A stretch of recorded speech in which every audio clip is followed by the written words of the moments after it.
আজকে আপনার এলাকার জুনিয়র আবু জেহেল, জুনিয়র বেঈমান, জুনিয়র আবু জেহেল, জুনিয়র বেঈমান, শয়তান কাফের, সে আমার দাদা হুজুর কেবলাকে ছোট বড় কথা বলেছে, পাঁচ হুজুর কেবলাকে ছোট বড় কথা বলেছে, আমার আব্বা জানকে ও আমার আব্বা জানকে অমিত শাহ বলেছে।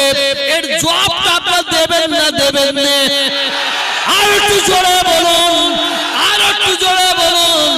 আল্লাহ আপনাদের হাতকে কবুল করে নেবেন না। আমি একটা সময় যখন সিপিএম চলে যাচ্ছে, শেষ হয়ে যাচ্ছে, সিপিএম এর বড় বড় ক্যাডার আমাকে গালাগালি করেছে, আমার সম্পর্কে ছোট বড় কথা বলেছে। আর তৃণমূলের লোকেরা তারা কি বলেছিল? হুজুর তো হুজুর, একটাই হুজুর, তোহা হুজুর। আর এখন এদের না যে পাপ করেছে, এদের অন্যায়ের বিরুদ্ধে বলছি। আর সিপিএম এর লোকেরা বলছে হুজুর তো হুজুর, তোহা হুজুর, আর এরা বলছে 2 নম্বর হুজুর। ঠিক না ভুল? জোরে বলুন। আসুন মনোযোগ দিয়ে শুনবেন, আমার বক্তব্যের মানে উল্টো পাল্টা করবেন না।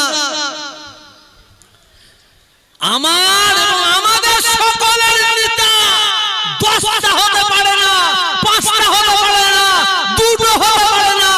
আমাদের মুসলমান, আমাদের নেতা একটাই, একটাই, একটাই, যে নেতার নাম হবে নবী মুহাম্মদ রাসূলুল্লাহ সাল্লাল্লাহু আলাইহি ওয়াসাল্লাম। ঠিক বলছি না ভুল? এটা জোরে বলুন। তবে হ্যাঁ, দুনিয়ায় বাঁচতে গেলে আপনাকে ভোট দিতে হবে। আমি আজকে এখানে এসে বলবো,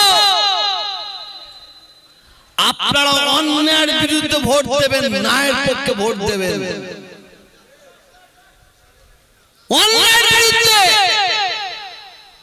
আমি তোহা তো সবের বিরুদ্ধে কথা বলিনি, আমি কয়েকটা জালেমের বিরুদ্ধে মুখ খুলেছি।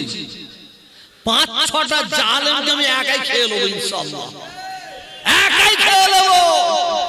আমি বলেছিলাম আমি বুড়ো হইনি। সবাই মনে করছে তোহা হুজুর বুড়ো হয়ে গেছে না। Old is gold, old is gold. পুরাতন চাল ভাতে বাড়ে, পুরাতন চাল ভাতে বাড়ে। আজকে আমার এই কথা কেন?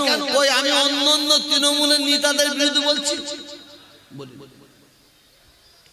আপনার দাদা হুজুরকে ভালোবাসে,